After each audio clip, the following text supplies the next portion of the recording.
Great. Okay. Now, why are you out here? Why am I here? I'm here because, well, it's a lot of reasons, but basically because I feel like we are really in a class war. All of the other isms all boil down to classism. It's a class war. Everything else is divide and conquer, whether it's age, whether it's race, whether it's gender, whether it's color. Those are all. It boils down to class, and the class war is instigated and instituted by those that have to divide and conquer those that have not. Right. The other thing is that the American dream has been spun as a very specific monoculture. Like you do the one thing. Like for instance, you go to college, which usually requires you to incur student loans, and then you're supposed to look for your corporate job Right. that traditionally would take care of you with some kind of pension or health benefits. And you get married and you have your kids and your white picket fence and your car and what everything, and then you live your life. That is what the American dream has been sold to us as. But the American dream is not affordable, and as Americans, we live in what you call a luxury poverty. I mean, we have Right. freaking- I like that. Hold on. Say that again. Luxury poverty. we have That's luxury really good. poverty in America. Right. But the reason why is because we're constantly being marketed to believe that our value as a consumer, which has replaced our value as a citizen, but our Right. value as a consumer is based upon how much you have. So if there's enough stuff made in China available inexpensively, people will think and feel like they're doing okay, when really they're not. And we are like victims being blamed for the situation that we're in, when if the numbers show that most of the money is going to 1% of the population, and it's the 99% who are supporting that 1%, and yet if that 99% thinks that, well, because I have on a suit and a tie or my polo and my khakis or whatever uniform I have, I'm okay. I'm a respectable member of society, and I'm taken care of. But there's no safety net. Let me ask you something. Sure. If that's okay for those people, That's okay for those people.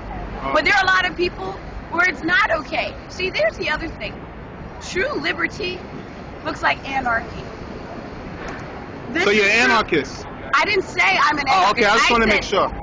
Well, let me explain my Sure. my philosophy. True liberty looks like anarchy, right? Right. And there are many forms of anarchy, but most people associate anarchy with chaos. Right. Now, anarchy is when everyone governs themselves, right? Liberty is when everyone is free to do what makes them happy, so long as you're not imposing on the other person's life or livelihood, right? Right. Okay, so right here in this park, we have liberty, okay? We're at Liberty Plaza, but everyone has chosen by their own free will to come and be a part of this as a protest against monoculture and say, I don't have to wear the suit and tie to be happy. Right. I don't have to have the corporate job, and I shouldn't have to have that as the only option to be happy and make a living. Right. Because many of us are artists or Right. activists Right. or students and Right. scholars and Right. across the board, Right. just like everyone else. And furthermore, you have people who have the same philosophies that we do, but they are in these offices in the suit and the tie. But because they are entrenched in the system, they can't afford the time to come out here and make a protest against the system. Well, you know how it's being spun? It's being spun that the people out here are a bunch of rich kids who are rebelling against their daddies. That's what's being spun, because not, like I said, not too many people know what's really going on. Of course it's going to be spun like that. I am not a rich kid. I didn't get anything but That's why I wanted to $1,000 from my introduce family back in the real story. 1991 to go to college, and I Right. still have student loans, okay? Right. And you know what? There just might be some rich kids out here. That's okay.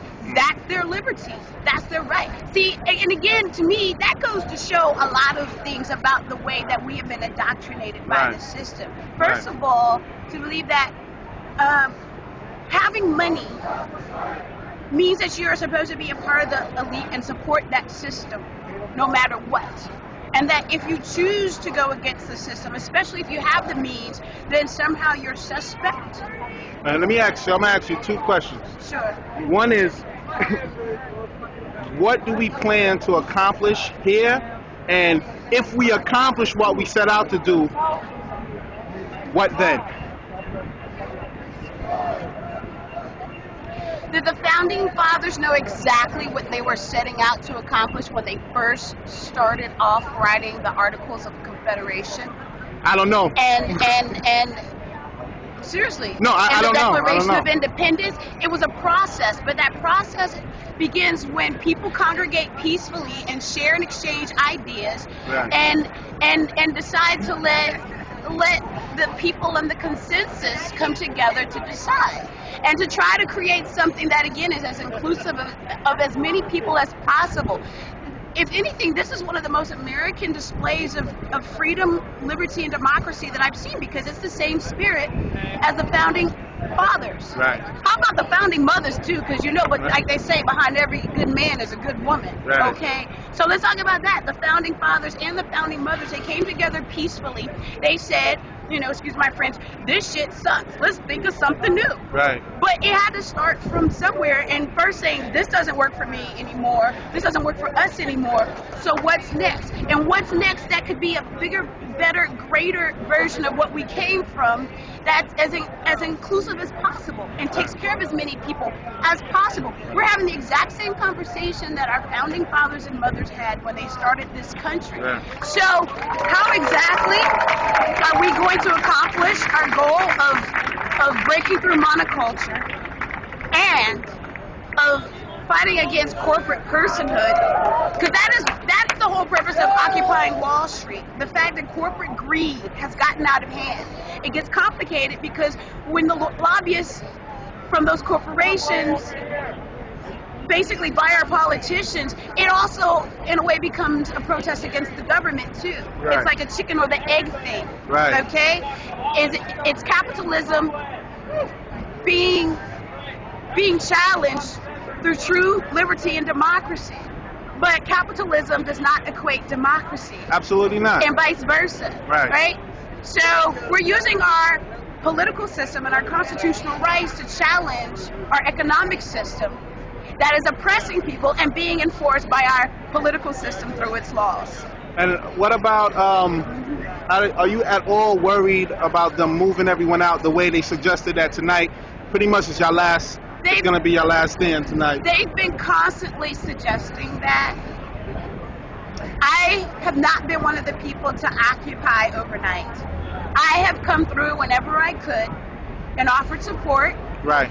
Physically, spiritually, tangibly. I mean, even gestures like paper towels for the medics. Right. And blank DV tapes for the media team. Right. And again, this is another example of how anarchy is not synonymous with chaos. There's no one individual who's in charge here. Well, I can see that. There's a lot of different groups, Right. a lot of different movements here, and that's very interesting because in the past, a lot of times they wouldn't really do anything together. That's why I feel like this is very unique, because it seems like these different groups set aside their own, whatever differences they had with each other, or If there were any differences at all, Well, most of the people that are here, I think, come from the philosophy that we have more in common than we have differences. Right. And whatever differences we have, we celebrate and make sure that we can find a space to accommodate those differences. Where are you from? Are you from New York? I've been in New York almost 9 years. I will be leaving to repatriate to the state of Texas. Good luck. Texas is I know. Texas I is know. one of those states. Yeah, but Austin's one of those cities. Right. Yeah. Right. So which I can even say and attest to the fact that I know what it's like to live in an environment that is socially and politically oppressive for a variety of reasons. And that was one of the reasons why I felt like I wanted to leave Texas. But as an American, it shouldn't matter which sovereign state I live in.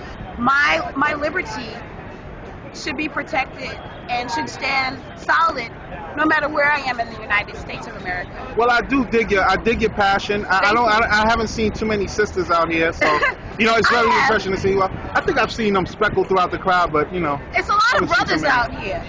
But you're right, there haven't been quite as many sisters. You figure we'd be the ones that'd be the most vocal, right? Well, you know what? I'll tell you what. The most. I will say this: the most I've seen the black women have been as spectators, like sisters on their lunch break, that come and observe and ask questions and give their feedback. I had a long, meaningful conversation with a West Indian sister who is complaining about the system, how she student loans and she's working, but yet she's still struggling to make ends meet. Right. So, and again, that brings a full circle to the fact that those of us that are here, yeah, there may be some rich kids here. I'm not one of them. Most of the people that I personally know that are here are gainfully employed in some capacity. Right. And yet are still taking the time to be here, right? Even if it's not overnight, and contribute in some way possible, right? Because we're like the Electoral College. Think about it. We vote for a president, but our individual vote does not really go forward. It doesn't. The Electoral College has been selected as our proxies to represent who's going to be the president of the United States, okay? I have nominated myself the Electoral College member of the American people to help occupy Wall Street for however X amount of minutes or hours that I am able to be here and meaningfully and tangibly participate on behalf of the people that are in these buildings, on behalf of the people that are on their lunch break, on behalf of the people that don't even know what's going on right now, but have the same concerns, the same beef with the system. Okay? So I don't just speak for myself. I speak on behalf of my family and my friends and benevolent strangers who feel the same way that we do. Right. All right, well, it's nice talking to you. Nice talking to you. My name's Sister Dragonfly. Sister Dragonfly. Sister Dragonfly. My name is Preach. Nice to meet you. Nice to meet you. All right, take care. I'm with you in spirit. Thank you. All right.